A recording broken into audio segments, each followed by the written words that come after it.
26 September তুমি বড়ই নিষ্ঠুর, বড়ই বেমানান। সেদিন তামিমকে কেড়ে নিলে বাংলার ক্রিকেট থেকে, আর আজ ছিনিয়ে নিলে আমাদের সাকিবকে। ভাগ্য হয়তো একেই বলে যে সাকিব অধিনায়ক হবার পর বিশ্বকাপ দলে জায়গা হলো না তামিমের। 26 সেপ্টেম্বর ঘোষিত ভারত বিশ্বকাপের স্কোয়াডে নাম ছিল না তার। সেই একই দিনে একই সময়ে এসে বৃষ্টি থমথমে পরিবেশে ভারত থেকে বেজে উঠল সাকিবের বিদায় ঘণ্টা। এটাই বোধহয় বিধাতার সবচেয়ে বড় নীলা খেলা। একেই তো বলে সময় কাউকে ছেড়ে কথা বলে না, বিধাতার লিখন না যায় খণ্ডন। এমনটাই কি ঘটেছে সাকিবের ক্যারিয়ারে? উত্তর খুঁজব রিপোর্ট। সময়ের স্রোত কারো জন্য অপেক্ষা করে না। ছোটকাল থেকে পাঠ্য বইয়ের আলোকে এটাই শুনে আসছিলাম এবং শিখেছিলাম, কিন্তু আজ সাকিবের অবসরের কথা শুনে অনেকটা এমন মনে হলো, সময়ের স্রোত কখনো কাকে কোথায় নিয়ে যায় সেটাও কেউ জানে না। নক্ষত্রেরও পতন হয়, বিশ্বের মানচিত্রের প্রতিটা বালুকণারও অবস্থানের পরিবর্তন আসে। সেটারই বোধ হয় সবচেয়ে বড় বহিঃপ্রকাশ 26 সেপ্টেম্বর বাংলার ক্রিকেটে। 2023-এর দিনটা আর আজকের দিনটা ঠিক যেন একই মেরুতে, এক জায়গাতে এসে থামলো। এটাই হয়তো মহাকালের সবচেয়ে বড় নির্মম সত্য। 2023 বিশ্বকাপ নিয়ে কত স্বপ্নই তো ছিল তামিম নামক একটা মানুষের। এমনও বলেছেন, অংশগ্রহণ নয়, জিততেই যাবেন ভারতের মাটিতে।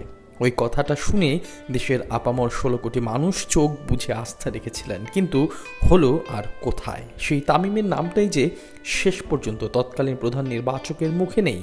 এটাই বোধ হয় এ যাবৎকালের বাংলার আকাশে সবচেয়ে বড় বিনা মেঘে বজ্রপাত ছিল। কিন্তু আজ বাংলার আকাশে মেঘ ছিল ঠিকই, কিন্তু ভারত থেকে আসা সংবাদটা তার চেয়েও কঠিন হয়ে দাঁড়ালো বাংলার ক্রিকেট প্রেমীদের জন্য।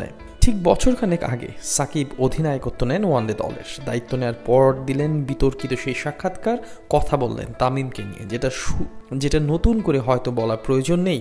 তার আগে সব কিছুই ঠিকঠাক চলছিল, কিন্তু 26 সেপ্টেম্বর আচমকা মিরপুর থেকে ভেসে আসলো তামিমের বিশ্বকাপ দলে না থাকার সংবাদ। সেই যে দেশের ক্রিকেটের এক নক্ষত্রের বিদায় হলো অলিখিতভাবে, আর কখনোই দেখা যায়নি লাল সবুজের জার্সি গায়ে।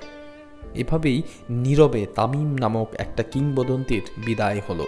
কিন্তু ওই যে সময়ের স্রোতের মতো ভাসতে ভাসতে ঠিক আরেকটা 26 সেপ্টেম্বর নিয়ে আসলো আমাদের মাঝে। আবারও টাইগার ক্রিকেট দিয়ে গেল একটা কালো দিন।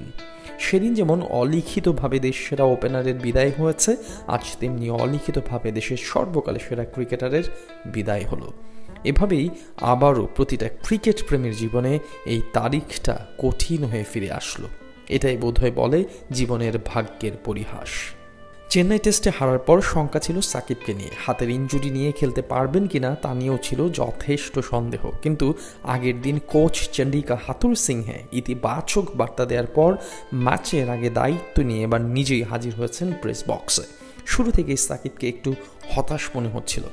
এক কথা দুই কথা শেষে তার ফাঁকেই বলে ফেললেন, আমার মনে হয় টি-20-তে আমি আমার শেষ ম্যাচ খেলে ফেলেছি। মিরপুর টেস্টে দক্ষিণ আফ্রিকার বিপক্ষে খেলতে পারলে সেটি হবে আমার শেষ টেস্ট। অর্থাৎ রঙিন পোশাকে আন্তর্জাতিক ক্রিকেটে সাকিবের শেষ টি-20 ম্যাচ ছিল আফগানিস্তানের বিপক্ষে, আর দেশের বাইরে ভারতের বিপক্ষেই হতে যাচ্ছে শেষ টেস্ট। কি অদ্ভুত! সবার শৈশবের হিরো এভাবেই বিদায় নিয়ে নিলেন, নীরবে, শুধু একটা প্রেস কনফারেন্স দিয়ে। এটাকেই বলে নিয়তি।